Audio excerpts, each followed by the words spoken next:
All right, good morning, everyone. Thank you so much for being here. Today is Friday, November 4th, and this is Coffee with the Mayor and City Manager. Today we are joined by the Chiefs. We have Chief Dan Doyle is with us and Chief Pete Pilafas from the Fire Department. They're going to join me in lieu of Jess, so it's a special edition this morning of Coffee with the Mayor and the Chiefs. So you'll hear from myself. I'll give an update on the city. You'll hear from the Chiefs. They'll give an update about their departments, and then we'll answer any questions that you may have. But before we get started, we do want to bring up Lake Havasu City employs many people, and we have a really talented group of people that work in our city across all departments. Many of you encounter them in your daily interactions with anything that you do with the city government. But today we have one employee that really highlights what we do in Lake Havasu City. So I'd like to bring up Bailey. Bailey, if you could come on up. Meckel Wayne from our Parks and Recreation Aquatic Division, and also Kurt from the American Red Cross. And I will have, Bailey is one of our lifeguards. And Kurt, I'll have you share the story. And Sure. So hello, everybody. I'm from the American Red Cross. And, if you think for a second, if you had a moment where you could save a life, what would you do? Would you take that action? Would you be courageous? Would you be selfless? And we have somebody here, Bailey, who exemplifies all of that. So a few months back in a restaurant, someone was choking. They couldn't breathe. They were about to pass out. Bailey had been trained to take action. And she took action how she was trained, and she literally saved this person's life. This person was not breathing. Additionally, this individual had had a stroke recently, so they were non-communicative. So they couldn't even say what was going on. So this is what it means to be a hero. This is a hero right here.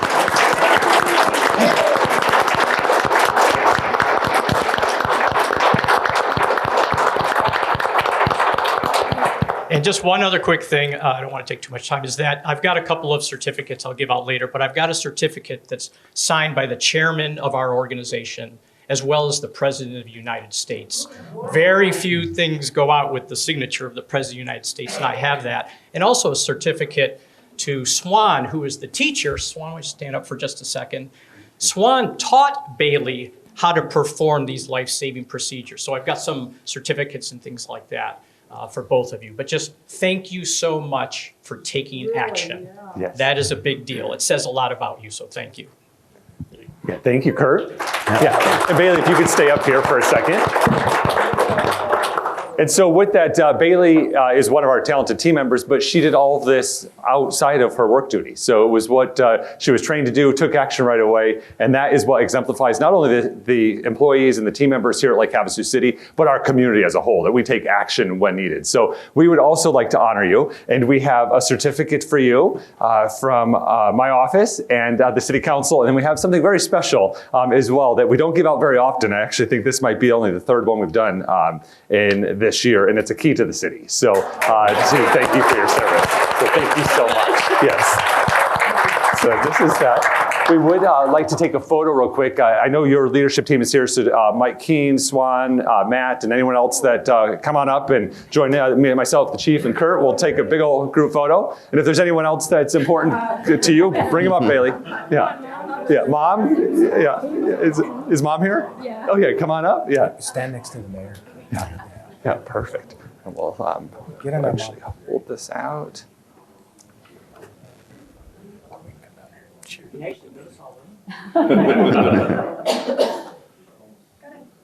Perfect. Thank you. Yeah, thank you so much. Yeah. Yeah, thank you. Yeah, that's amazing. Yeah. All right. Now we'll turn it over to, we didn't actually talk about it before. What chief wants to begin? I'll go first. All right, we'll start with Chief Doyle from the police department. All right, welcome. Thank you, Mayor, for having me. There's a couple things that I wanted to talk about today that are extremely important to our community. The first thing I want to talk about is what's happening with fentanyl right now. in our country as well as in our community. Then the second thing I want to talk about is what we're currently doing with mental health response here with the police department and the partnerships we've created. So first thing, fentanyl. If you don't know what fentanyl is basically a synthetic product that mimics the same type of effects you're going to get with morphine. However, it's about 100 times more powerful than morphine. It is used pharmaceutically, very controlled. People will have fentanyl patches and different things, but it's very controlled. So if you are prescribed a product that has fentanyl in it, because I've had people ask me that, well, I have a fentanyl patch, is this going to make me overdose? Well, only use as many patches as you're supposed to, but we're talking about a different product here. And what's happening is they are manufacturing what appears to be prescription pills. You've all heard about the blue pills. So what they're doing is they're manufacturing these, and they're not regulated. They're being manufactured in drug labs down in Mexico, and then they're pumping these pills across. Now keep in mind that about 2 milligrams of fentanyl can be lethal. So you're talking like grains of salt that can be 2 milligrams lethal to a person. So think kind of one aspirin is typically what, 200 milligrams? So 2 milligrams of fentanyl can be a lethal dose that can kill you. Now here's the problem, is they manufacture these pills. The FDA is not down there regulating or monitoring how they're making these, so it's kind of hit or miss. They've typically used fentanyl for, they'll lace heroin with it, they'll lace methamphetamine, they'll lace other drugs with it to amplify the effects because it takes so little fentanyl to do that. Then they realized, when America got into the prescription pill craze and the opioid crisis bloomed and people were looking for a cheaper alternative. And what we were seeing was as people got addicted to opioid prescriptions. So say, for instance, you had surgery, you got a major injury, and they prescribed you an opioid for the pain.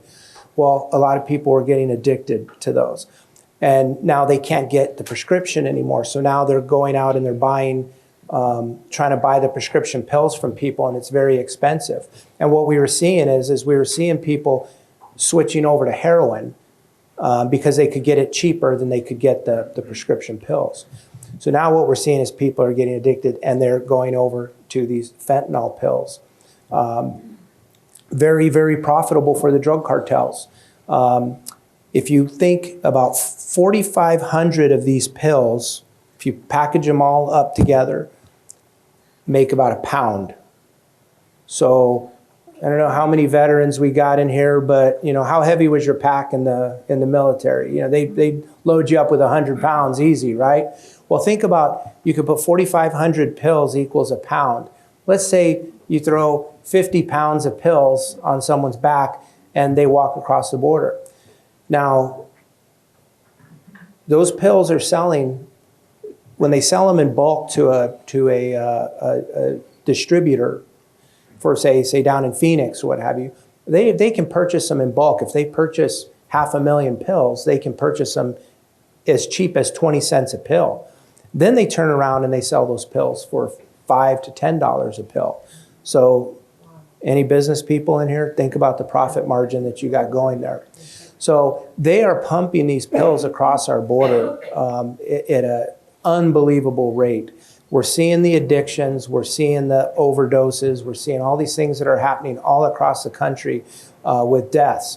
Lake Havasu City alone, to kind of give you just a glimpse into our little bubble here, because we do live in a bubble here that I still call America. But in 2020, we seized 346 fentanyl pills in 2020. 2021, we seized 3,400 fentanyl pills. This year, as of September, we seized over 14,000 fentanyl pills. And this is just what we're seizing, and this isn't like one big seizure.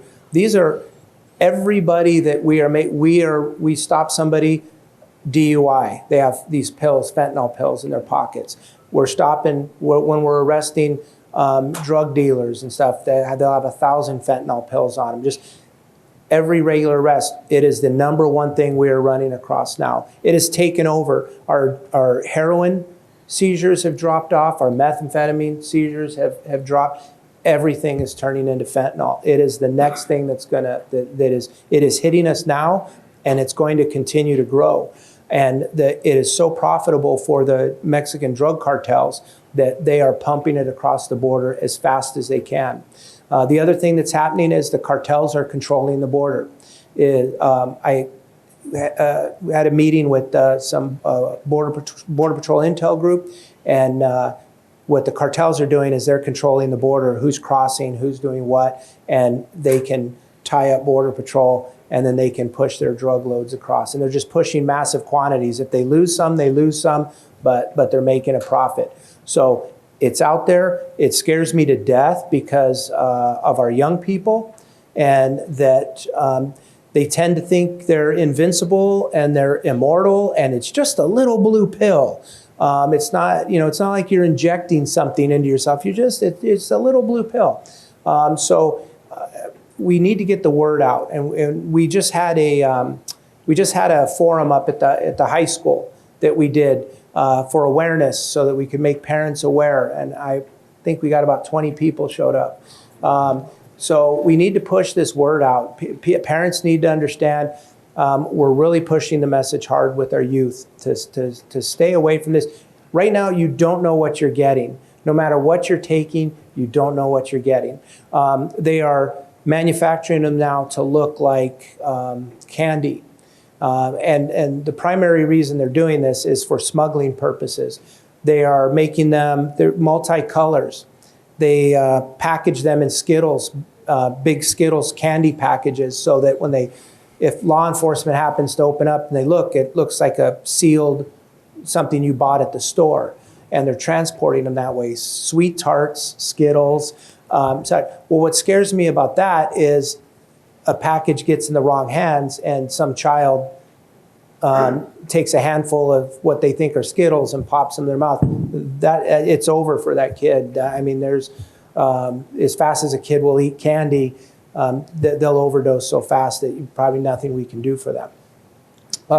The other interesting thing that they're doing marketing is they vary the colors. And so you might be able to buy a blue pill for $5, but there's a pink one you can buy for $10. And there's not a sole difference other than one's pink and one's. They understand American marketing very well. They understand how we purchase and how we buy and how we think. They're like a multinational corporation, and they pay attention to us, to what's appealing to us, our methods, our tactics, and they constantly evolve and modify. So the best thing we can do as a community is be aware, make sure our children are aware, and if we can reduce the demand, then that's a big plus. As with any drug problem, we have to attack it through education, prevention, treatment, and enforcement. And we can't arrest ourselves out of a drug problem. We have to attack it from all angles. The enforcement is extremely important because we talk about when people talk about the war on drugs has failed. Well, it's not failed. We constantly have to enforce. If we just said, hey, we're going to stop enforcing drugs, like let's say we're not going to enforce it. We're going to make it all perfectly legal. Right now, you can take as much fentanyl as you want. They have to get around law enforcement to get this product out to the community. And look at the problem we're having right now. Can you imagine if we removed all enforcement, or we removed all restrictions, and they could just pump as much of their product into the United States as possible? It would be 100 times worse than it is right now. I would encourage everybody, there's plenty of material out there that you can read about it. If you have children, grandchildren, nieces, nephews, spread that message. Make sure they understand what's happening. That's fentanyl. The other thing that we're dealing with that we've been seeing this in law enforcement, and if we have anybody in the mental health community here, you've been seeing the same thing, education, that our mental health issues have been rising dramatically. I'll leave that to professionals in that topic of why. But what we've been seeing for a long time in law enforcement is we have been getting, every day now we are being tied up with mental health related issues. And it's a difficult thing for law enforcement to deal with. If you watch the news over the last couple of years, people are talking about, we need to get law enforcement out of the mental health business. Yes. Law enforcement never wanted to be in the mental health business. When they cut funding to mental hospitals and mental facilities and those type of things, it was just let the police handle it. There's nobody else to go out to a scene to deal with it other than just to send the police. And contrary to what you might see in the media, law enforcement historically is very good at de-escalation. We can show up to a scene and we are trained, and I've been in law enforcement 34 years, and I was trained 34 years ago how to de-escalate and do that. That's not something brand new. But we can show up and we can de-escalate a person who's in a mental health crisis. We can kind of calm the current situation, but now what do we do with them? We can say, hey, here's a hotline you can call, which a good portion of the time they won't. We could say, hey, here's some resources you can go to. And if they won't, now we're there for an hour, 2 hours, just kind of babysitting and trying to make sure that, everything's good until we come back tomorrow. And that's the way we've had. We know who we're having problems with and who our frequent flyers are, and we're up there over and over and over and dealing with them, and it's been very frustrating for us. We've had numerous meetings over the years. We've tried to get a mobile crisis team here, somebody that can come out to the scene, take them in the hand and get them to the services they need and establish that rapport. So we're about ready to give up on that, and we were contacted earlier this year by Community Health Associates, and they said, hey, we had gone out requests for bids and stuff, trying to get somebody to come in saying, well, what would it cost if you were to do this? And it would have been astronomical costs to the city to pay and bring this service in. So they had seen that and they said, hey, we want to let you know that we've got the contract through the state. We're going to be coming and bringing our services to Mojave County, and we're going to be coming in and basing out of Lake Havasu City in October 1st. And so we said, great. We met with them and we said, well, what do you need? And they said, well, we got to come up and we got to find a place to work out of, to establish. And we're like, how about the police department? So they said that would be fantastic. So we wanted to embed them here with us at the police department so we could establish that working relationship and that rapport with them. And that went in effect October 1st. It has been fantastic. They have helped us out with many calls. They've helped code enforcement. They went out with code enforcement with somebody that it was a code violation, but the person was an elderly woman that obviously has a lot of mental health issues, that we need somebody to help her. The hoarding and the mess at the house where she lived alone was a symptom of her mental health issues. So we need to do something about the mental health issue, not just say, hey, clean up your yard. Code enforcement recognized that and got the appropriate resources out. And they're still working with her to try to assist her and get her the help she needs. So now we have that resource here at the police department. And I want to give the one caveat because we keep running across this. They do not work for us. They are a separate organization, funded completely separate. We just are partnering with them, and they are operating here out of the police department. I've had people ask me, hey, is it okay if I contact them? And I said, bye. I'm not their boss. They do their own thing. They just help us when we ask for the help and we need the help. So It's a great benefit to Lake Havasu City. We're super excited about this because that is another trending thing, that the mental health issues that we're seeing from our young people all the way up are just growing. And personally, Lake Havasu City is my home, so I want the best thing for Lake Havasu City. And I think that the faster we can get a lock on what's happening, I think the better off we're going to be. And we need to attack this. We need to address it. We need to get these people the help that they need. So with that, I'm going to cut. I don't want to take up too much time. Perfect. Yeah. Thank you, Chief Doyle.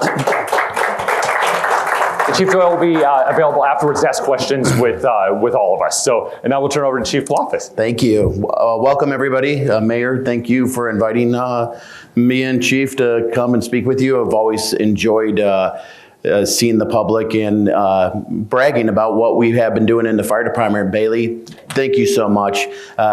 It's a testament of, of what we do for each other. It's being there at the right time, the right place, and having that action to assist someone. And then that's what's so amazing about this community, is that we are so supportive of each other that we will help each other in the time of need. Fire department wise, it's been a big year for us. Really want to talk about the new firefighters, paramedics that we'll be hiring in January due to a SAFER grant. And a SAFER grant is a staffing adequate response for emergency response that we applied for. We got the support of the council, the mayor, Jess, and we got it. And it's an amazing accomplishment for us. It was hard work. Applying for grants is not easy. We still do that as part of our regular duties, but we feel that it's important to bring the money back to Lake Havasu.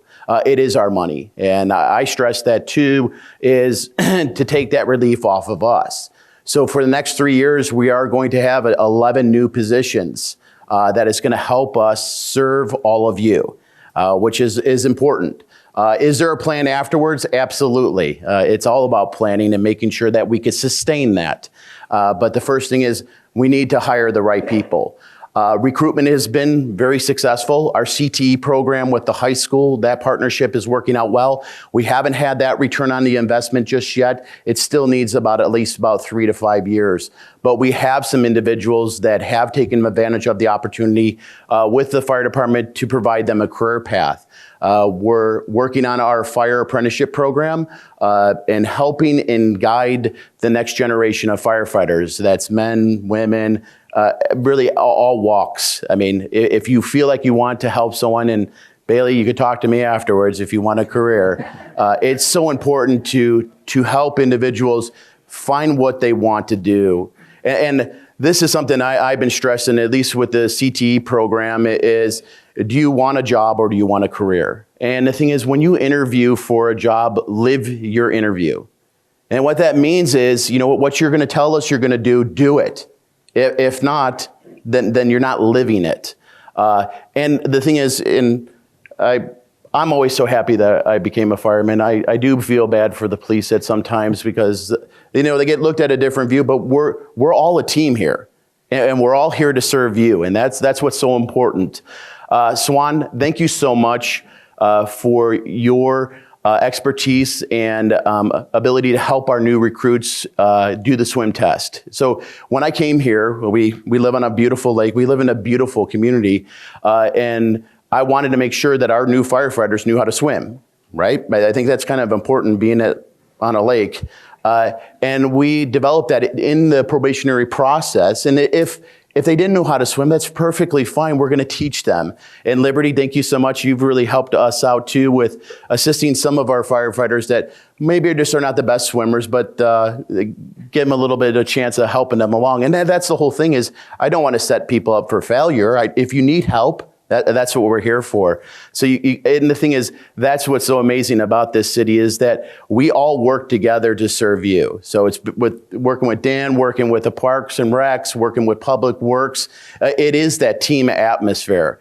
And it's important, even though sometimes just like a family, we bicker and stuff at each other, but it's all for in good spirits for the city. So the Safer Grant, looking forward to that. We had over 39 applicants, and that's from around the area and also California, Nevada, actually coming to apply for us. At times I was somewhat scared as like, what are we gonna do if we don't get all these recruits? I do not want to give that money back.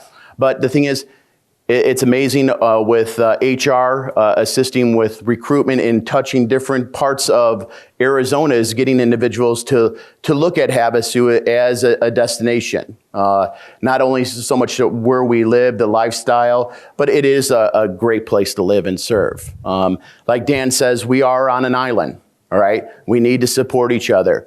So the thing is, too, and we do recruit individuals from smaller departments down the river, and the other chiefs, actually, some at times get mad at me for taking their employees.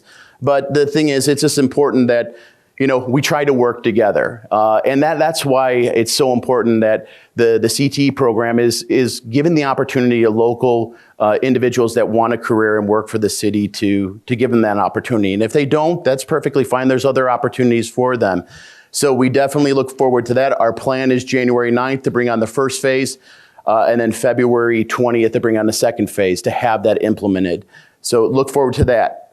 Next is another grant that we worked on is we just finished the pre-bids for our station exhaust system. Now our station exhaust system is a system that is a 100% capturing system that hooks up to the exhaust of our rigs, and then it basically is expelled out the building.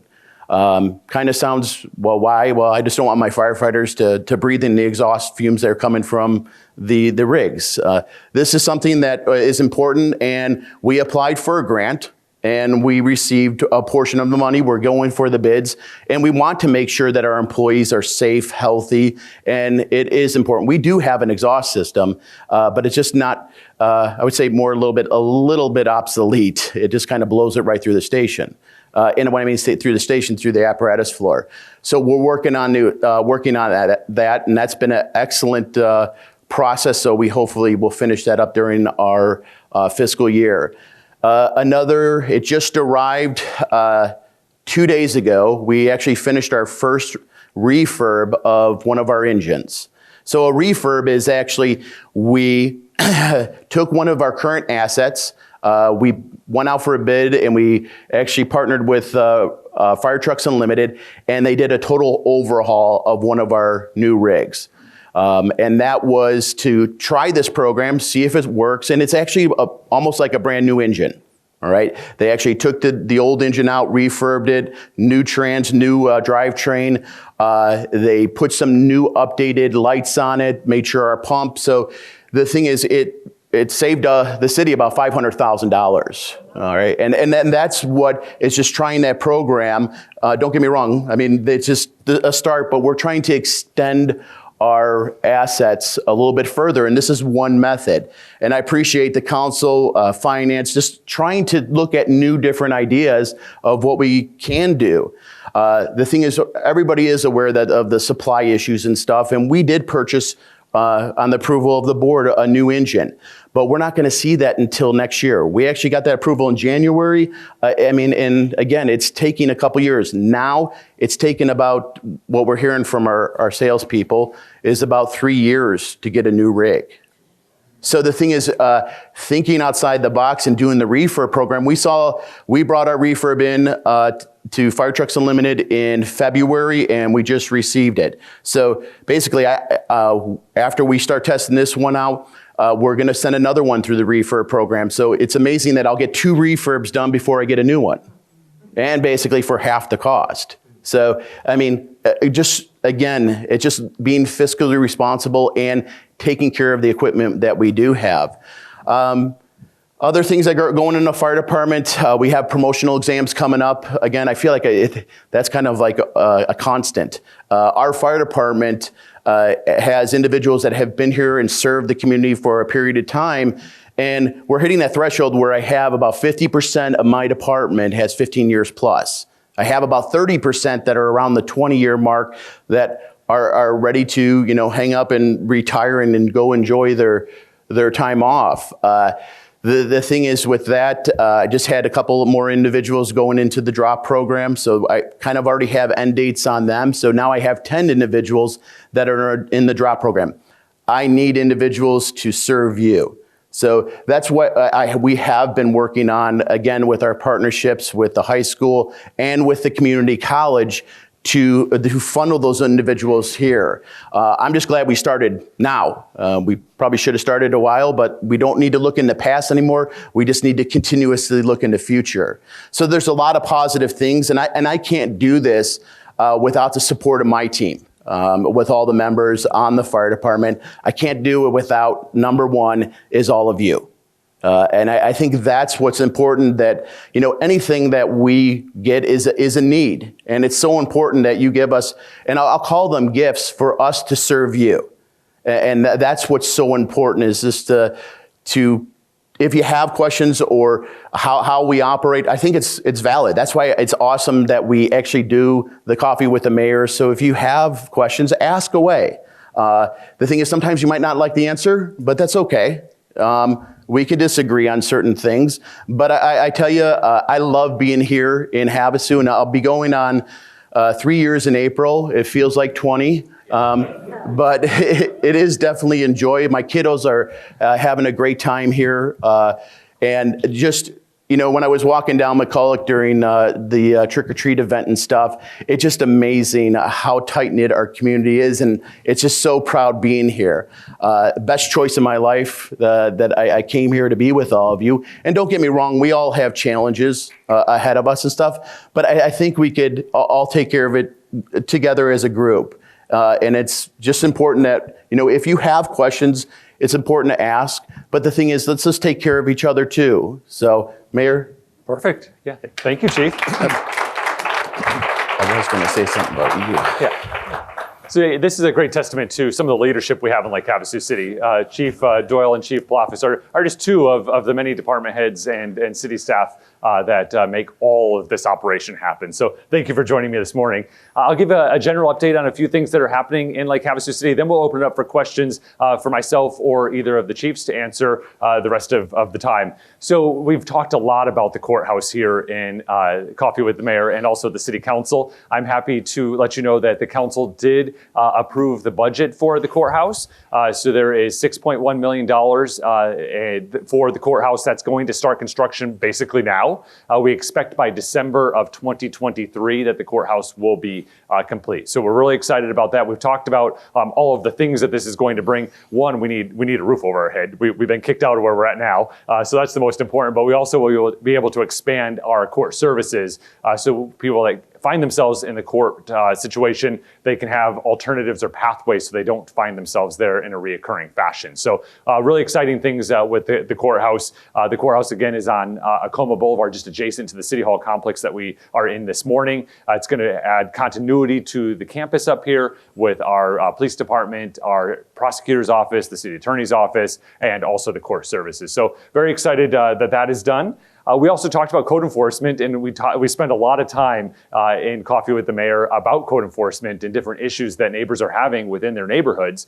The City Council gave direction to the city staff this year to enhance code enforcement. And so we gave additional dollar resources to hire an additional code enforcement officer.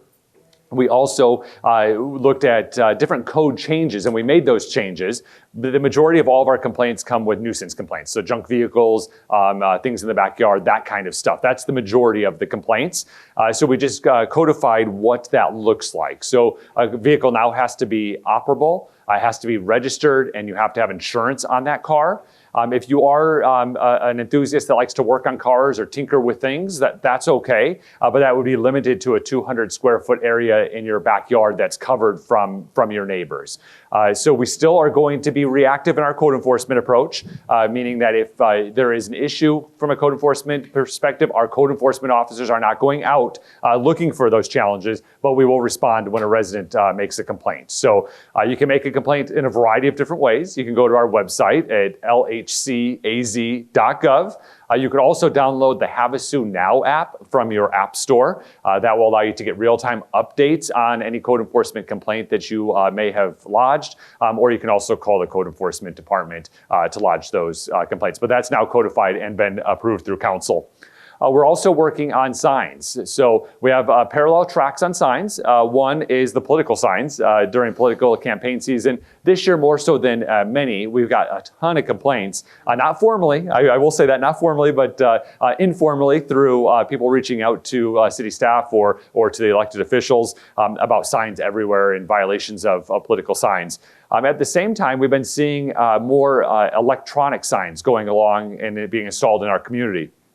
The reason is that, one, the cost is less now, so it's more affordable to be able to do that. The technology has increased, so it's easier to do that as well. But we wanted to be sure that we got in front of it so we didn't look like when you're going down Highway 95, a lot of blinking, flashing, bright, moving, distracting signs. So we took a look at what that looked like. From that perspective, those signs have to be limited to 32 square feet, so basically about the size of a sheet of plywood. Would be what the size would be. And the message has to be displayed for a minimum of 8 seconds. So there would be no flashing, but it could transition in a smooth transition into a new message every 8 seconds to help keep down on the distractions. Now, we did not discuss the lumens, so the brightness of what those signs look like. We really haven't been receiving any complaints on that side of it, but we understand that could be a concern, and we'll address that in the future should that be an issue. The technology on these electronic reader board signs nowadays is such that it can read the brightness of the skies. So it gets brighter as the brighter is outside, the brighter the sign is, so you can see it during the daylight. And as the skies get darker into the evening, the lumens change so that it's not as bright. So they are pretty sophisticated signs. So we'll take a look at that lumen issue if that really becomes an issue. On the political sign issue, we wanted to wait till it was past the election season. So in Lake Havasu City, all of our local elections were determined in the primary in August. So there was nothing going into the general. But the general election, as you know, is Tuesday. So if you have not gone out to vote, I encourage you to do that on Tuesday. But we wanted to make sure that it was not going to affect the current election cycle. But going forward, we're going to be proactive on political signs. So that's a little bit different from this. Also stems from our code enforcement department. So they are going to be proactive. So if staff sees an issue, we're going to go and address it. And so you can have signs throughout the community. That's not an issue. But we do have a sign-free zone. We've had that sign-free zone in our code for many years, and that's basically the downtown corridor and what we call the tourism district. So like along London Bridge Road, Lake Havasu Avenue, between Mesquite, Swanson, those areas. And that's a sign-free zone. That does not mean you cannot put a sign there. You can only put a sign there if you have the permission of the property owner to do so. So you still can do that with that permission, but you have access as a candidate to put signs in right-of-ways everywhere else. But you're not allowed to use any of the public infrastructure. So railings, culverts, those types of things, which of course we saw a lot of that this year. Also, political signs are required to have a telephone number and a contact number on the signs, just little and discreet, just so someone can call if there was an issue with the sign to be able to address what that looks like. So we will hopefully be able to address that into the next election cycle. And really the goal is just to ensure signs are compliant and we aren't littered with signs.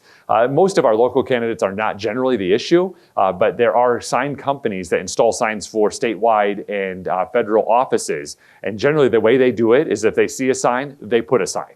And so even if there is a sign locally in violation, then all of a sudden you wake up in the morning and there's signs everywhere. Now your violation quadrupled. So, but that's why we want to be proactive, is so that if there is an issue when those overnight sign install companies come in, they don't see a sign, put a sign. So that is going forward. We're also, I know we've talked a lot about this issue in this forum, is our short-term rentals. State law changed this year, so we're able to get just a few more tools in our toolbox. We would love for them just to hand us the toolbox, but they won't. And what I mean by that is we want local control. We want local solutions for a local issue on short-term rentals. We know it works because we successfully managed them from 2014 to 2016 when state law changed. Since 2016, when state law changed, the very first line in the law at the state level says cities and towns are preempted from doing anything other than what they allow us to do. So we can't regulate them at all. we immediately went to work and started to lobby the legislature to change the rules. The first rule they changed was the party homes.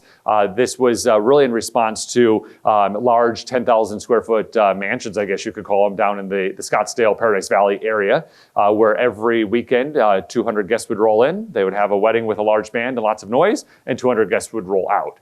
Neighborhoods aren't designed for that, nor are neighbors designed for that. And it just so happened that the governor lived in one of those neighborhoods. So we were able to change that law pretty quickly. The other laws that we want to change is to be able to have notification of neighbors and make sure that they're equitable, where they're paying the same sales tax collection that you would pay in a hotel, that there's no garbage issues, no traffic issues. All of these types of things we wanted to address.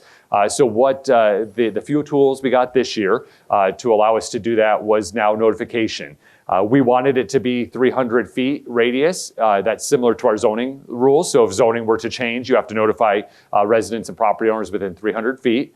We did not get that, but we did get notify right, left, front, back. So at least your immediate vicinity, you have to notify the neighbors that you are a short-term rental and what your contact information is, 24-hour contact. So it doesn't have to be the property owner necessarily, but just somebody, if a nuisance happens at 2 in the morning, that you can call and say, hey, I can't sleep and I need you to deal with your tenants. So that will be addressed in the new code. We had our first reading last week at our council meeting. Our second reading will be Tuesday at our council meeting, which that'll be final adoption at that point. And we will still advocate for additional tools. A big thank you to Representative Biasucci. He's our state representative, and Senator Borelli.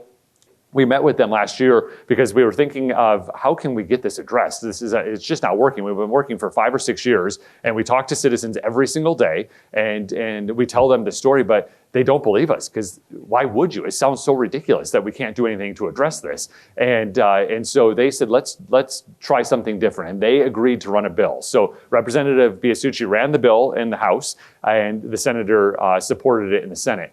It wasn't Representative Biasucci's bill that passed finally. The way the sausage is made down at the legislature is a little bit tricky, but components of what he had in there made it into the final bill, and then were signed by Governor Ducey. Governor Ducey is a really big supporter of the shared economy. So he doesn't have a huge appetite to give local control to communities on this particular issue. But we will be getting a new governor. Maybe next week at this time, we'll know who that's going to be.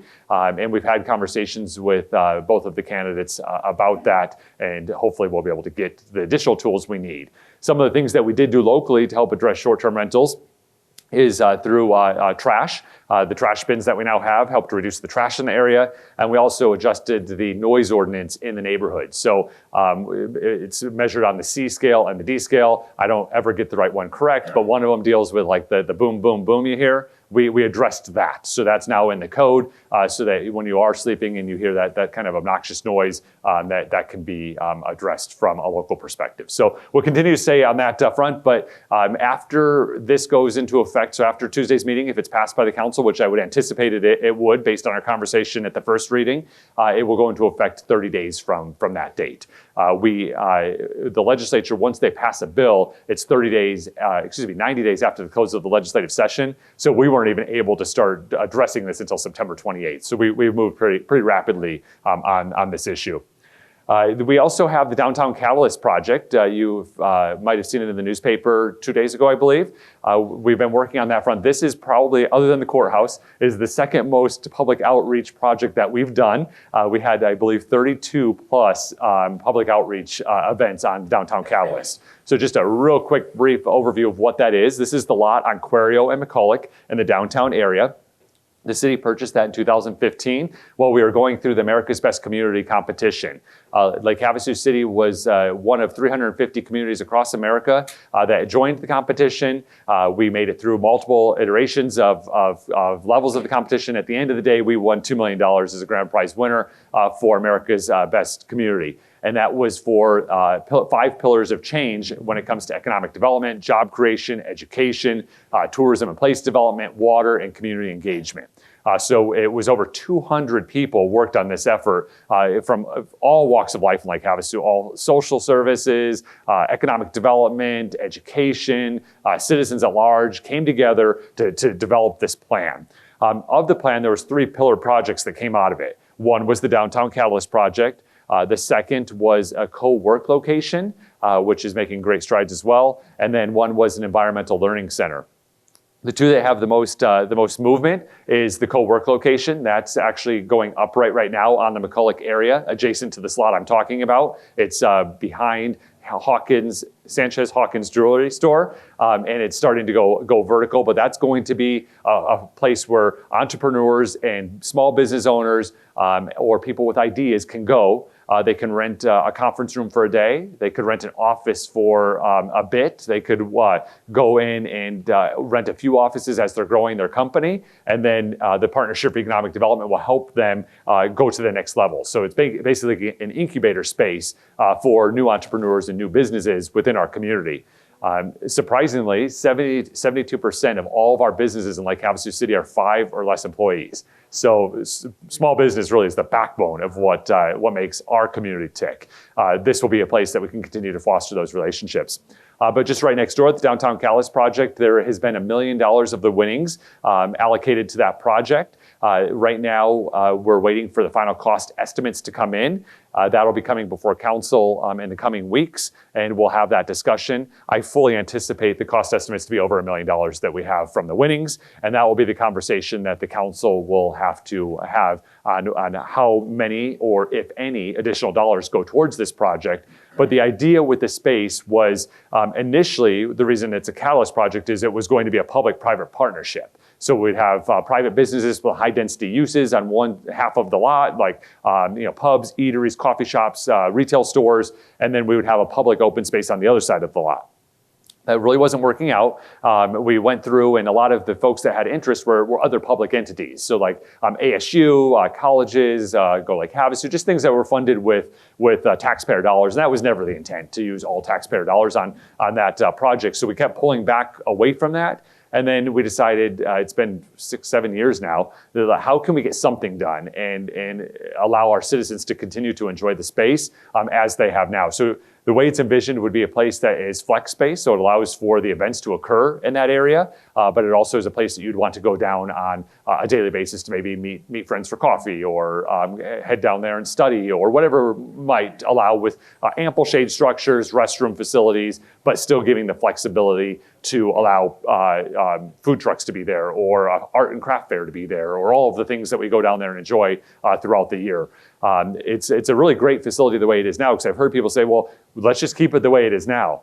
It's really good for you as an able-bodied person that's not producing the event. But if you're a producer of the event, it doesn't have the right power or the right ingress or egress to get your stuff in and out of there. You have to fence it if you're going to do any alcohol service whatsoever. And if you are a person that is unstable on your feet or maybe in a wheelchair or in a walker, the pitch really is large. You don't think it when you're driving by or you get there, but it is pretty big, especially if you're having to cart yourself through that area. So this would bring that where all be ADA compliant people will be able to use it. It also would allow even something as simple as a food truck on even a slight slant. The way that the fryers work, it really messes with the equipment. So I mean, just things that we don't think about it as non-users of that kind of stuff. So in its current fashion, certainly it would work to put up a tent and sell something that you knit or something along those lines. But if you want to continue to attract additional things which our citizens love by just a measure of going to any of the events in our community, this will allow that flexibility to do so. So more to come on that. We also, on our next council meeting, we have a whole lot of things we're talking about. One is the dredging of the south area of the channel. We talked about this because we thought we were going to have it done in June, and because we applied for an emergency permit. So who would ever think emergency meant 6 months for approval? But evidently that's what it means. And so we did get our approval, but it has to be done by December. The work does, and so we're going to go in, dredge the south end of the channel where the navigable safety issue is a concern. That will be done in December. We'll take the dredge material out onto the island, so it'll dredge through London Bridge Beach. So if you're out in that area or a user, you'll see some heavy equipment that's dredging and taking that material out. And then we have some land out on the island that will have that dredge material dry out and take care of. But that'll be a really great thing as the boating season reopens in the spring. We also will be talking about our fee schedule. We'll be getting direction from council on what we want to do with our fees. So in Lake Havasu City, we charge fees for things, fees for services. So some of you might pay if you go to the aquatic center, or if you have a kid in after-school parks and rec programs, or if you're building a home, or if you need an inspection on something that you're doing in your home. And basically what it is a cost recovery. So government is responsible through our property taxes and our sales tax to cover services for our citizens. But those citizens that use additional services would pay either a cost recovery, the cost to deliver that service, or a portion thereof. So, for example, this community has always valued parks and recreation. We want to take care of the programs that our youth are enjoying and that our adults, active adults that are using these programs in a good way. So we subsidize about over 75% of those costs are paid for by the general fund taxpayer dollars. A little less than 25% is then cost recovery based on what program you're going through. Because of the inflation costs that we're experiencing as citizens and our everyday uses, if you've gone to the grocery store, you've purchased anything, you know what I'm talking about. We have that same issue here at the city. So we can elect to do nothing, but in the future, when we go to look at cost recovery, the increases could be double or triple what they are. Is it better to do incremental small increases, or is it better to leave it be and then address it during its normal cycle, knowing full well that the increases might be higher? So that's the discussion we'll have. No decisions have been made. We really have to have that conversation with the entire council to understand it. But just trying to get ahead of the news cycle when you read it in the newspaper next week. That's kind of what the conversation is and where we're going with what that looks like. We also, in this current budget, we have a large investment in roads. So we have $10 million in new investment for roads in this budget cycle. So on Tuesday, we'll be talking about awarding the project design contract for that. And we're talking about major road work within our community. Millenville, like we saw on McCulloch from Acoma to Smoke Tree. That area, so really nice new pavement. We also we still have our normal budget for the chip seal too. So don't get too excited. The chip seal's still coming, but we will have new roads in certain areas, really high profile roads. So like Havasu Avenue, we'll finally get that area from Acoma to Kiowa taken care of. Swanson is on there, Industrial's on there. McCulloch from Smoke Tree to Lake Havasu Avenue's on there around Wheeler Park. Several other, Riviera is on there. A few others, but major roadways where it'll be Millenville, take out the old, put in the new. And then in addition, we will be doing our general crack seal and our chip seal. On our next agenda on Tuesday, we also have the crack seal, not as exciting to talk about, but that'll be on there as well. We'll talk about water. I would just be remiss if we didn't talk about water. We've talked about it a lot in this forum and otherwise, but I just want to reassure our citizens where we are at with water and where we are at the table with water. So we've been talking about water in Lake Havasu City since the 90s. We knew this day was coming, that we were going to be facing a water crisis in the Southwest. Councils long before myself and my colleagues on council today made great investments in water entitlements for this community. We have water entitlements for nearly 100,000 residents. And now don't get mad when I say that. I'm not advocating for 100,000, but you've elected me and my colleagues to plan for the future. So we have to plan for what that's going to be. And in Lake Havasu City, our planning efforts work out in a good way because we are surrounded by either state or federal land. So we know what our water service boundary is and how much we could grow. And that's to about 100,000 people. So we have those water entitlements there. That's about 28,000 acre feet of water. Today we're using less than half of that, less than 13,000 acre feet of water is what we actually use today.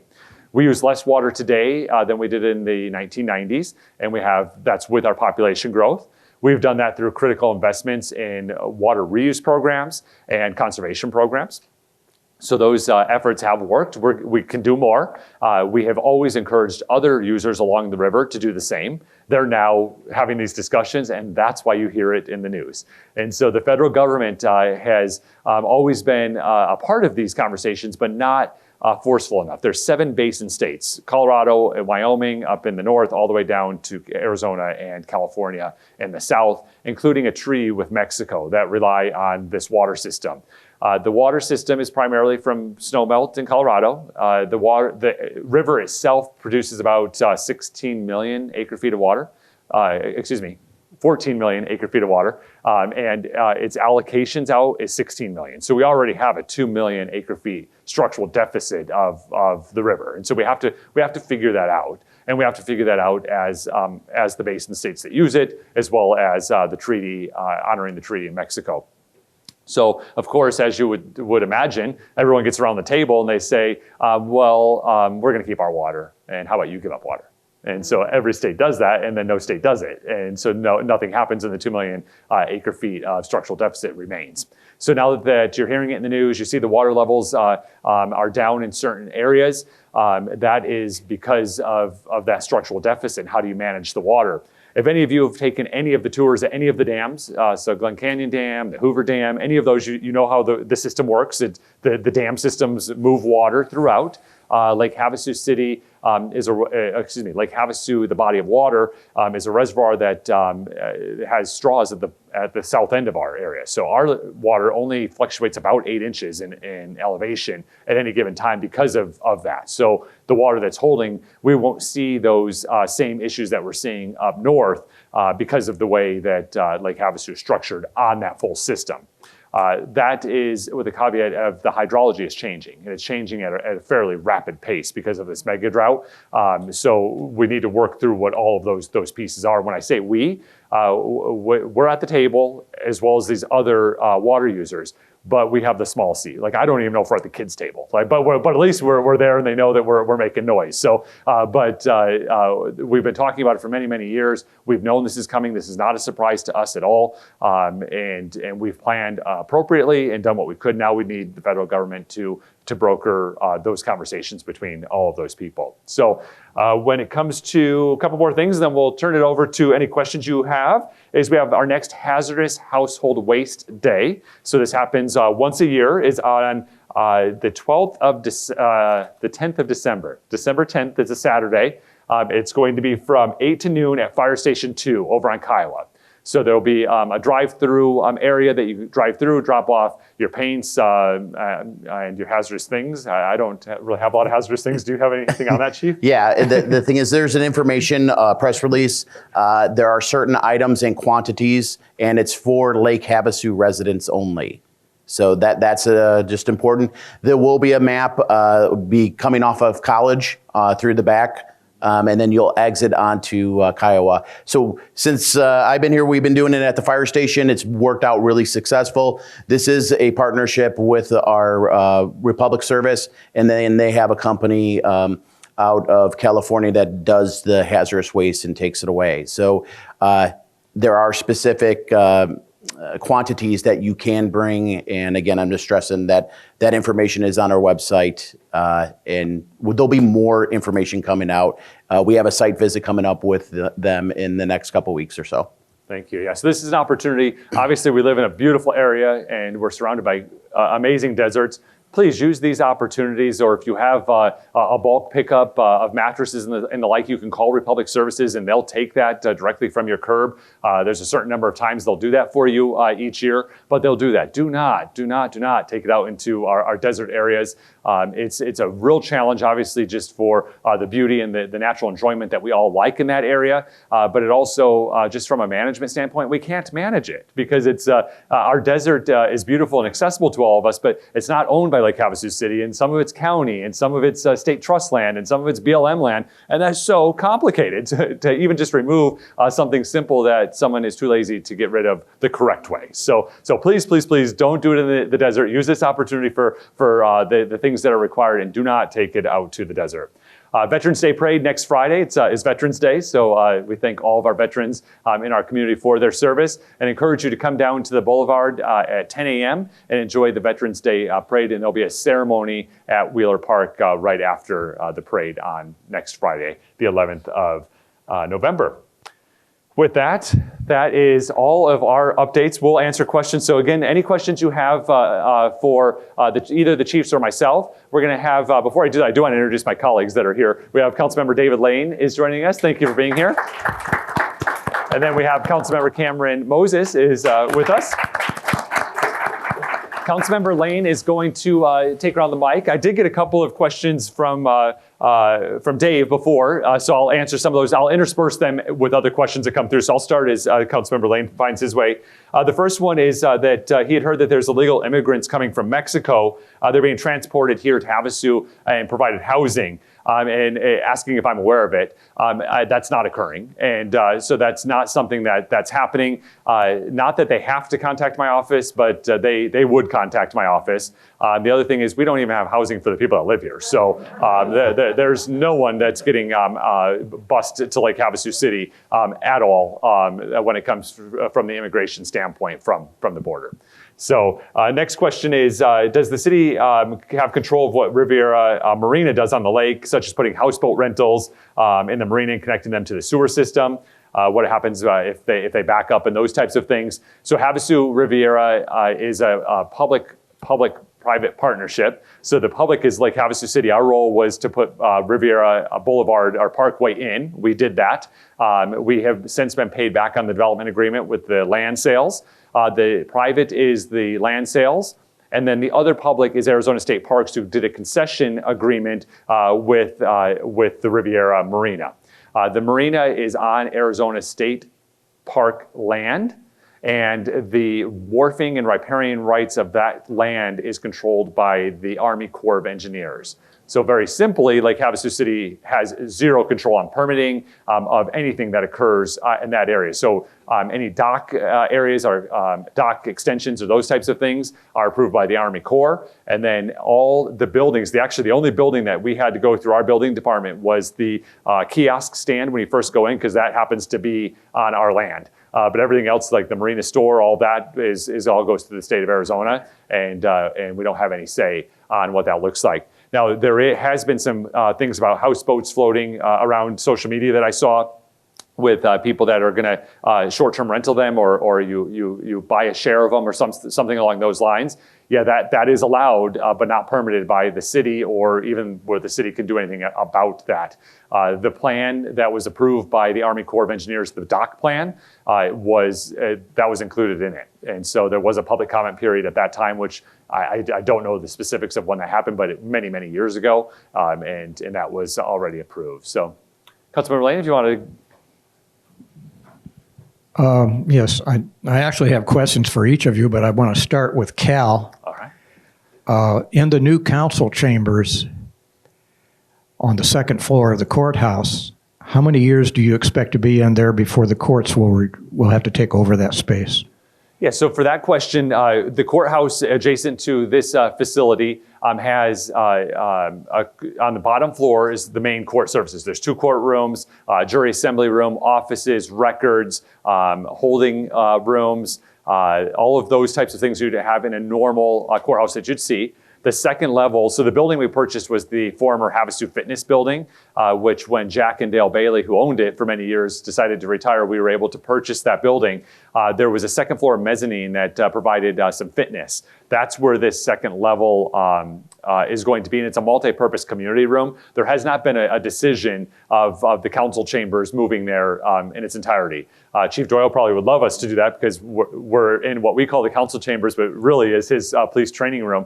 But what that multi-purpose room is going to have is the same configuration setup that this room has. So we are in this room because it's very easy from an audio-visual standpoint. We have all the microphones, cameras, setups in here. So it's really easy for our boards, our committees, our commissions, the council, and community meetings to meet here. But you may recall we weren't able to meet for coffee for the mayor for 3 months because this room was booked, and our rooms at the Aquatic Center were booked. And so now we'll have 2 rooms that we'll be able to choose from where it goes. So if the council is going to move there permanently or not, that hasn't been determined. The judge right now, during testimony at our last council meeting, had said it could be 7 to 10 years before he would need to use that as a permanent courtroom. But courtrooms also aren't used at night. They are used 365 days a year. Surprisingly, not everyone knows that. In Arizona, you have to be arraigned within 24 hours, so they do work 365, but they're not used at night. So we could still potentially share that room together, but a final decision has not been made on that issue. Yeah. One item about the courthouse. What about the furniture and chairs? Is that included in the cost? No, so there's some additional costs that will come through on the courthouse that are not included in the $6.1 million that the council approved. They'll come back for future council discussion and decisions. It includes furniture, fixtures, and equipment, so the chairs, all that kind of stuff, the IT, and the security. So the IT would be to connect that together. But I think it's important to mention at this point is when you build a home, for example, which I think is probably the easiest thing to equate to, is when you build a home or you purchase a home, you talk about the cost per square foot, or you talk about the purchase price of the home. That's the home. Yeah, you still have to buy your refrigerator, your furniture that you put in it, the moving truck to move it there. So not unlike what we do ourselves, we still, of course, are going to have to furnish our new dwelling. But there will be an additional cost for that. And that cost for all three of those was 1.7. Well, I think 1.7 million for. Well, 1.1, yeah, they're coming back in separate contracts, so don't quote me on that, but a little over $1 million for all three of those components. Good morning. Good morning. I have one odd question and that was not addressed, and then actually, I was wondering, you said that the water is allocated for 100,000 people. Does that include visitors in that 100,000? So you're going to have 100,000 people plus visitors and tourists. Then my odd question that isn't addressed was, I saw a really funny Facebook post not funny, it's a really great Facebook post that the city created the other day. And it said that you proclaimed November to be American Heritage or American Indian Heritage Month. And then you gave the proclamation to the Daughters of the Revolution, of the American Revolution, which kind of made me laugh. And I was just curious as to why there was no American Indian representation.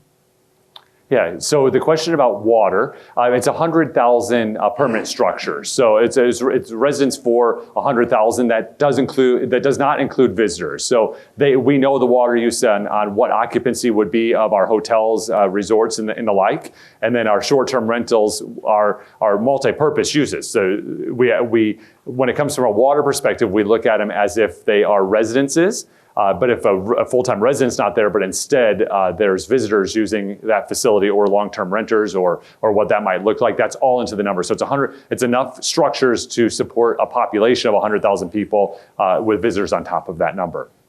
When it comes to the proclamation that we did for November, it's a program of the Daughters of the American Revolution that are running that heritage program, and to highlight the program and the work that the Daughters of the American Revolution do throughout our community and throughout the year is why we proclaim that. So that was their organization that drove that effort. Thank you. Chief, I want to thank you for your years of service for this community, and I know I could probably speak for 99% of the people in this city that we honor and respect the police department, so no problem. Chief Pilafas, I've talked to a lot of different groups around town, and I was up at the foothills area the other day, and as far as the eye can see, there's grading going on for new homes, and I believe there's going to be 800 plus residents up there. Homes and so forth. Is there any update or plans for a new fire station up in the foothills? Sure, great question. Currently, it's plotted for 697 at this moment. That's what the plan agreement is, and I wish I had Jeff here, but Mayor could definitely back me up on that. The thing is, and this is a great question, we are very close to completing our study. Our comprehensive study that was started back in January of 2022. So, and it's going to be coming and getting presented to the council, and recommendations from that study and the data that I have will in that area. And I guess I want to stress is the station that hopefully or is going to be allocated is going to be for a community. Everybody likes to refer to the Havasu fire station. It's the city's fire station. And yes, and that's going to be addressed, and I'd look forward to making that presentation to them very soon. And hopefully around Christmas for a great Christmas present. So. Chief Doyle, great presentation on fentanyl, unfortunately what it is. And the cartel is very well organized. What about the completion of the border wall? Will that help keep some of this out? I realize they have a tremendous transportation organization, but does putting that wall up and finishing it help you and others keep it out of the country? I thought you were specifically asking me about they don't listen to me. No, absolutely. I'm a proponent on many different avenues of securing that border. And the border wall, the barrier works. I mean, if you talk to any Border Patrol agent out there, and I'm friends with very good friends with many of them, the barrier works. I mean, we've been using barriers to protect that border in different areas for a very long time. The barrier makes it more difficult to obviously get across. It makes it easier on them to patrol, and it makes it way more difficult for the cartels to move their product across the border. So absolutely, a secure border protects us in a lot of different ways. And I'm just going to throw this out there, is I think anybody that's paying attention to the issue is it's not just the drugs that are coming across, and it's not just the immigrants that are coming across illegally. It's who is coming across. And really what's happening right now is it's not just people from Mexico coming across. It's people from other continents coming across. We have just you name the country, and Border Patrol is picking them up coming across our southern border. So there's a lot there. So I am a proponent of having a secure border, absolutely. I'll answer a couple of questions about some roads as you find the next person, Councilmember Lane. A couple more from Dave were the road work on the corner of Acoma and Lake Havasu Avenue. It's been rescheduled a few times. This is the area that we had a water main break in the spring, and it created a big hole in the ground in that area. We had some issues again with the supply chain, so we needed piping, and the piping wouldn't be here till October. It's still in transit right now. Once we can get that piping in, we'll be able to get that roadway fixed, and then we'll pave that road permanently. Now, we could have paved it already just to get us through the summer, but it would have been around 50 grand or so. That would, in our opinion, would have been just a waste of taxpayer dollars, knowing we're gonna have to pull it up in 4 months. But so that's coming through. And then do we have a final start date on the road work on 95?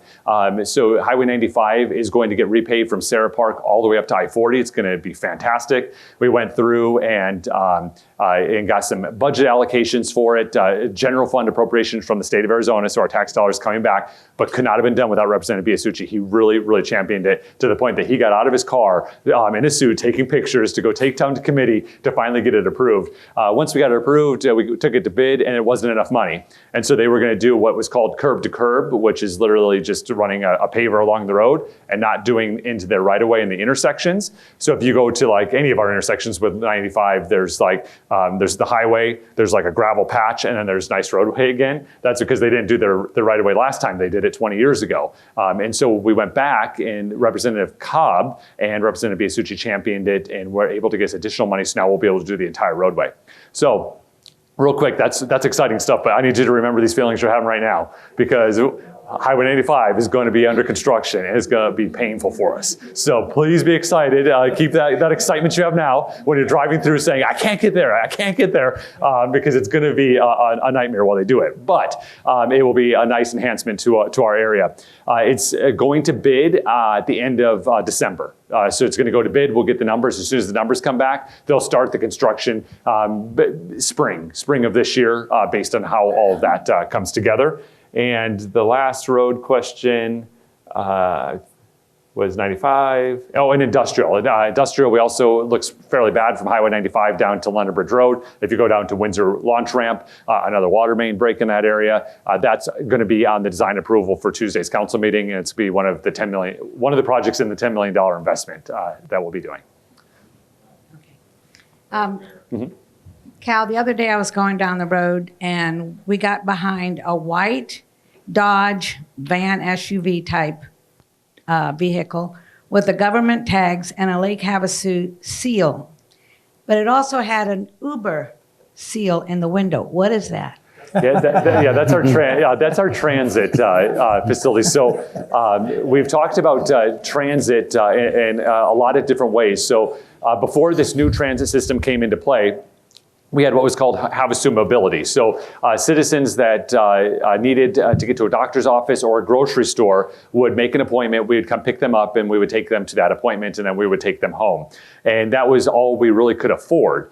The reason why that's all we could afford is back in the 2010 census, when we went over 50,000 people, we lost a lot of our grant funding that helps fund our transportation program. So we were able to invest some money from our general fund to allow that mobility product to work.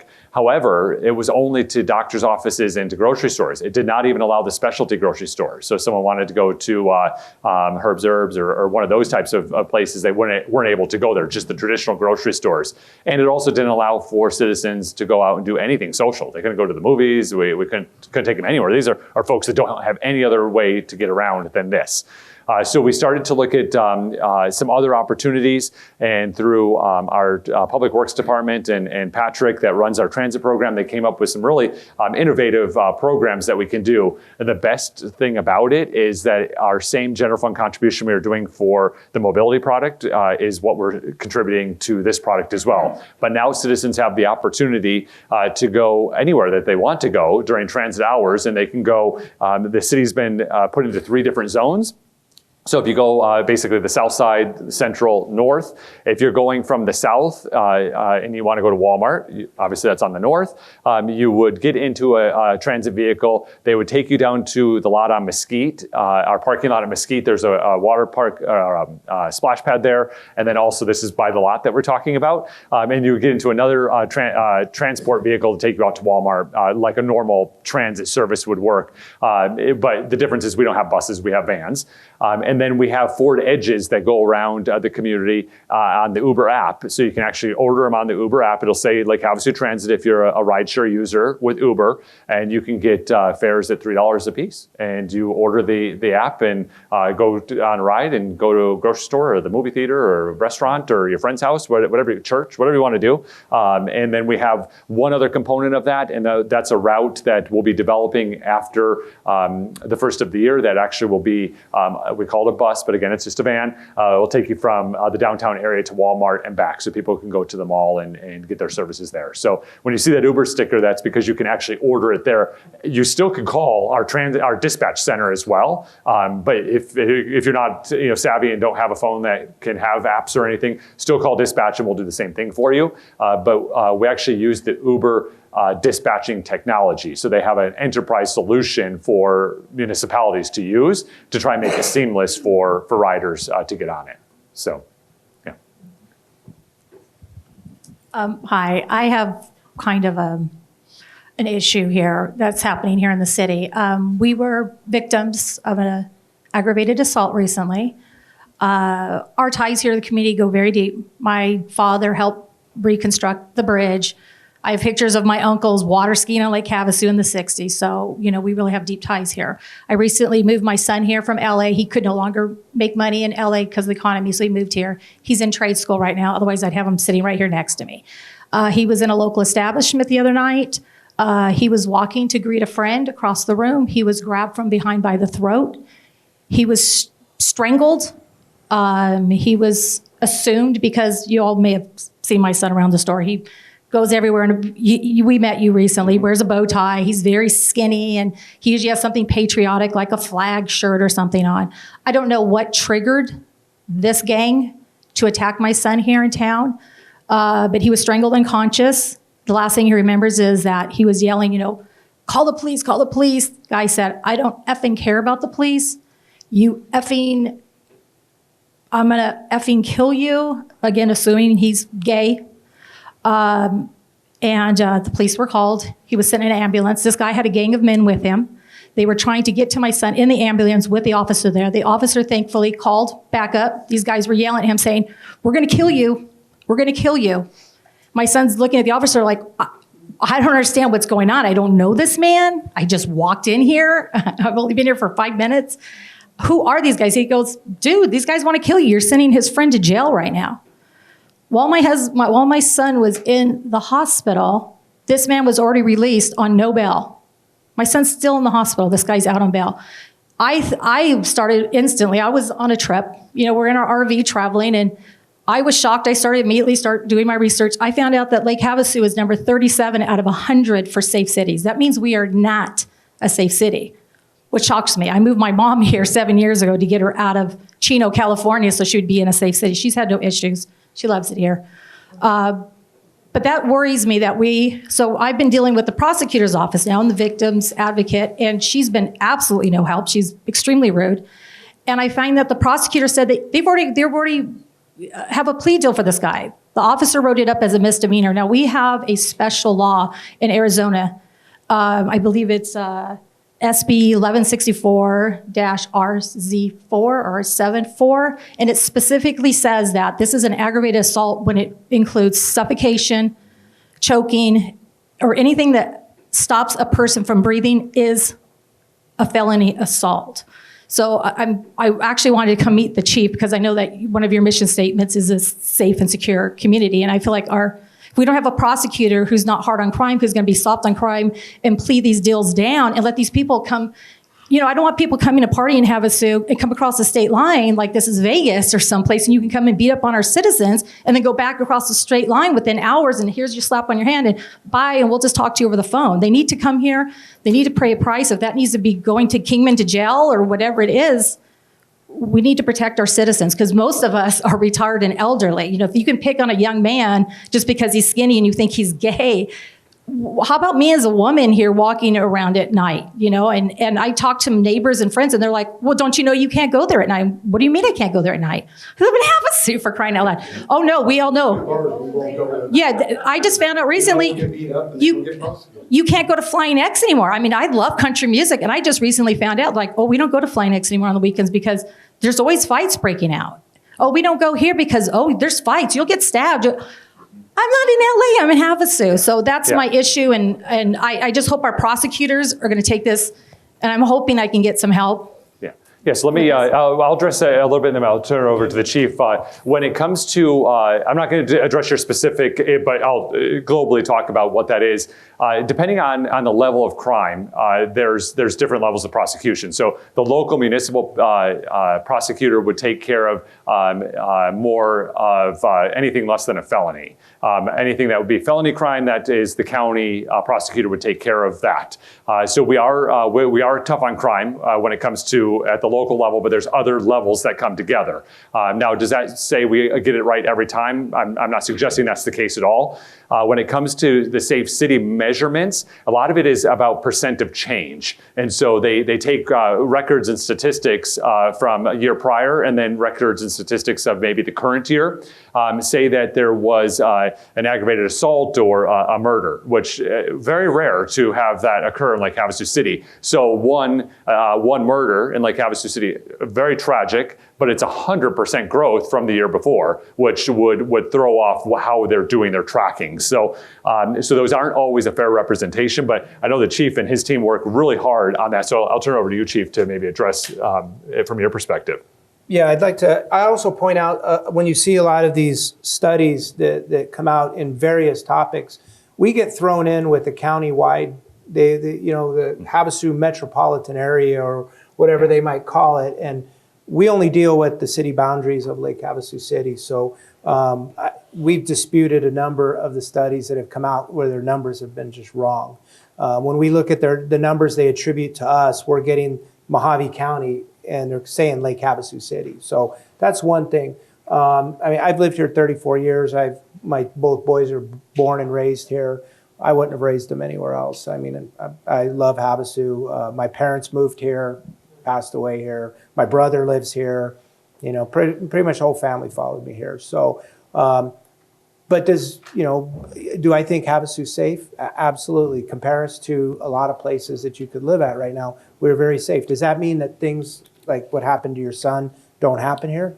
No, absolutely. There's bad humans everywhere you go.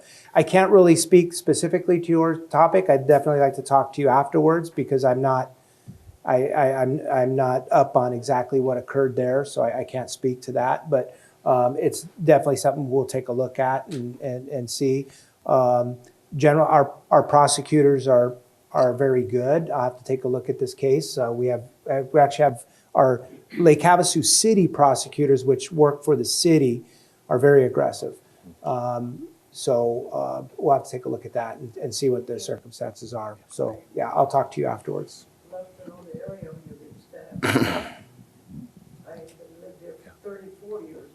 Yes, sir.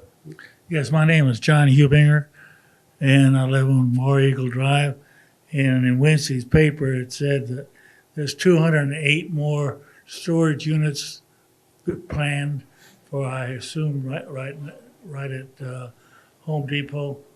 And my question is, how many more are we looking to? How many more are planned for this area? Or are we going to become a city of just storage units, or what?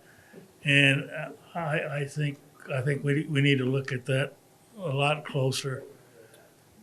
Yeah, thank you for the question, John. So we did look at it much closer, and and when I say we, I'll say myself and my colleagues on the council addressed this issue.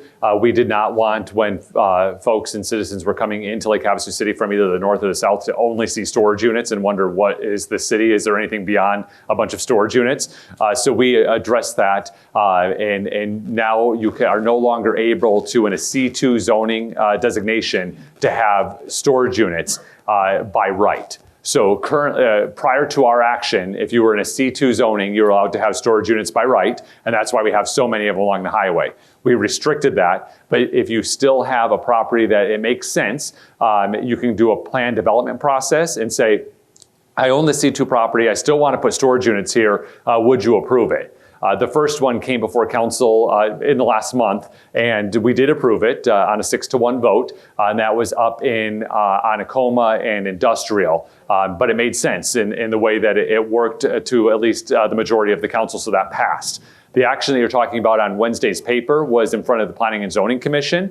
That was a C2 property that was already in the process of planning and developing theirs prior to the council action to restrict it. But these storage units will not be right on Highway 95 frontage. That's not to say you're not going to see them on Highway 95, but they are behind Home Depot in that area. And as that area continues to develop, hopefully it'll create a visual barrier so you're not seeing it from the highway in the decades to come as it develops appropriately. But the council's already taken the action to help address that.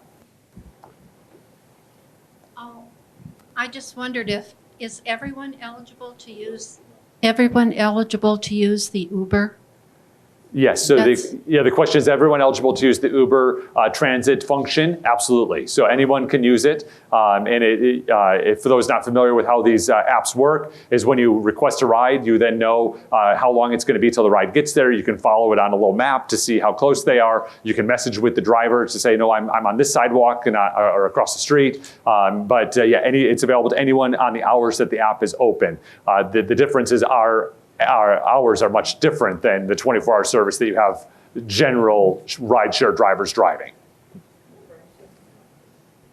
$3 per ride. Hi. The question is, with all these new homes coming in, is there a plan to promote, entice veterinarians, doctors, professionals? Because the ratio is really bad. Yes. Yeah, great question. So yes, we work on that a lot. So when it comes to the medical profession, just across the country is suffering with getting employment. So not just doctors, but also all of the support staff. So nurses, respiratory techs, physical therapy, I mean, all of the specialties. So yeah, I know, right? And it takes a long time. We just got a new urologist in Lake Havasu, and that urologist was recruited by the hospital 3.5 years ago. And so the cycle takes a really long time, and I hear great things about the new neurologist, but it takes a really long time. When it comes to veterinarians, we worked with the Humane Society, which opened up a full-service veterinarian clinic, and they have, I believe, 2 or 3 doctors now in that facility, along with all of the other ones that have been providing care for our city. But one of the best things that I can say when it comes to enticing police officers, firefighters, teachers, doctors, veterinarians, is the sense of community that we have. So don't be fooled even for 1 second that anyone looking to come to Lake Havasu City does not turn on the television and watch this performance or this show that we're doing right now, or watch a school board meeting or watch a city council meeting. And the decorum and actions of the citizens in those forums are going to be how they're going to judge if they're going to relocate. They don't get the opportunity to go to Fright Night like the chief did with his family. They don't get the opportunity to go to one of our iconic events or to the grocery store where it's hugs and kisses for everybody. But their initial response is to go to watch our public live meetings and make their initial decision if they're even going to make a site visit to this community. And then when they do, we always put our best foot forward when they make that choice. But that life cycle is just so long to get them in. So, yes. My question's for the fire chief, and I'm expanding on what Mr. Diaz brought forward. I'm glad to hear that you're developing a report that's going to be helping, but we need your help, and more importantly, we need your leadership as far as what are we doing as far as supporting with the fire department the rapid growth we have, particularly above Cherry Tree.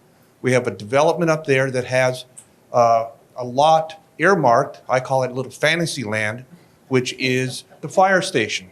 And I understand there's another fire station tentatively approved for Bluegrass and McCullough. At least you own the property there.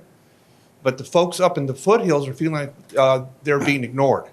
And I have come to a number of meetings with the Planning Commission and City Council, and I never see a representative from the fire department here to address or respond to development recommendations. Thank you very much. Chief, if I could just real quick. So as the chief mentioned earlier, there's 697 lots are approved in the Cherry Tree development. That was done in the mid-2000s. So long before Chief Pilafas was here, long before I was here, or any of your current council members were here. So that was already approved with the fire safety in mind. All of the homes also in Cherry Tree are required to have a fire sprinkler system, every single one that's developed. And then finally, before I turn over to the chief, and this is a testament to his good work since he's been here, call response times throughout the entire community have gone down considerably to the tune of nearly a minute, which and saving lives is huge. And that's a testament to what the chief's work is. But you wanted to talk a little bit further. Yeah. I appreciate the comment, and I tell you, when I came here, not even 2 weeks, I got this put on my desk. So the thing is, I believe I have the data, the information, and the facts to support what I'm going to present to council, to get their recommendation and their approval to move forward. So the thing is, I'm working on it. But the thing is, I need the facts and the data to make sure that it is the right location. The location that you said is not true. And that's where I think it's important to have the correct information. And I'm going to bring that information to you at the right time when I make sure that it is acceptable when we talk about it. I do appreciate it. I understand. And I tell you, I've been working diligently to make sure that this does get moving forward. It just takes time, and just making sure that we have the facts. It is concerning for that area, and that's what I just want to stress is that fire station is for the entire city to assist us with having equal coverage throughout the city. So I am working on it, sir. It's going to come forward, and I appreciate the support that I'll get from the community and the support that I'll get from council to move forward. But again, nothing happens overnight. And the thing is, I just want to make sure that it is the right information, that we make good decisions. And just like the mayor says, they are sprinklered, at least fire. I can sleep a little bit better, but for emergency medical, we are doing our best to increase or reduce our response times to serve you quicker. So it will be coming. All right, this will be our final question. So. Mr. Mayor and Chiefs, I want to first off thank you so much for all the hard work that you do for our city. You know, the council is so involved in the mayor of what's going on here. It's not 2 meetings a month. It is continuous daily work listening to the citizens, getting the information that they need, attending all of the meetings where the individuals can meet with you and talk with you. You guys have done an incredible job. I want to thank you very, very much for everything.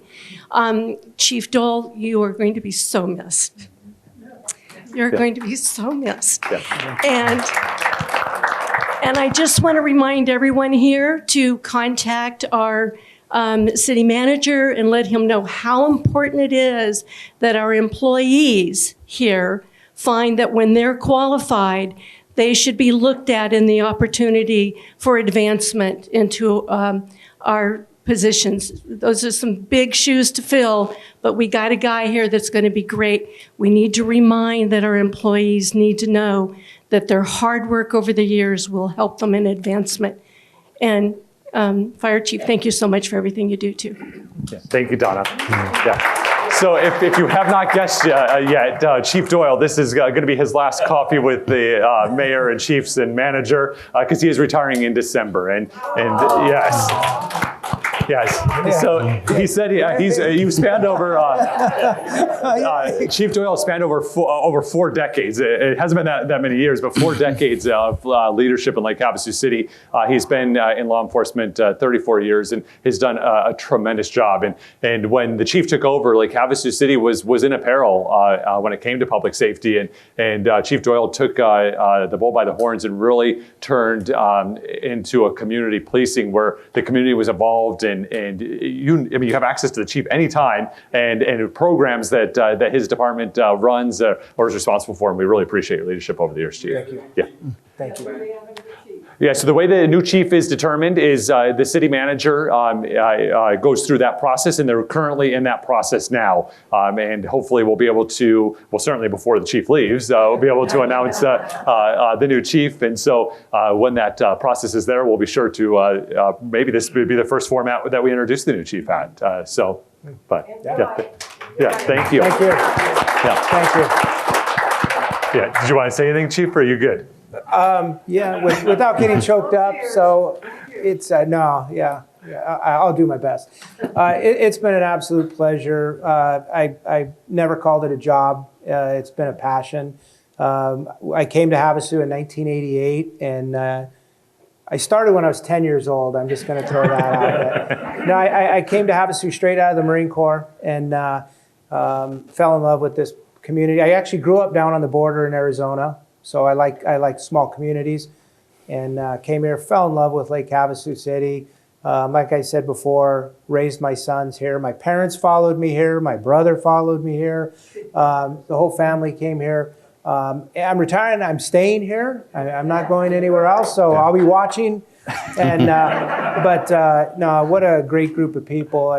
All the success that we've had at the department has been due to the incredible staff that we have.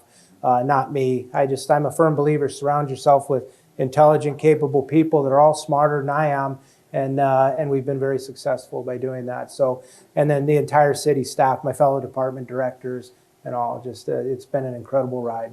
So, thank you. Yeah, thank you. All right, so that concludes our Coffee with the Mayor and Chiefs. Next month will be the first Friday as well. We'll have City Manager Jessica Knutson back with us. And one more congratulations to Bailey. Again, thank you so much. Yeah, and thank you for being here. Have a great day. We'll be here to answer the questions after. Take care.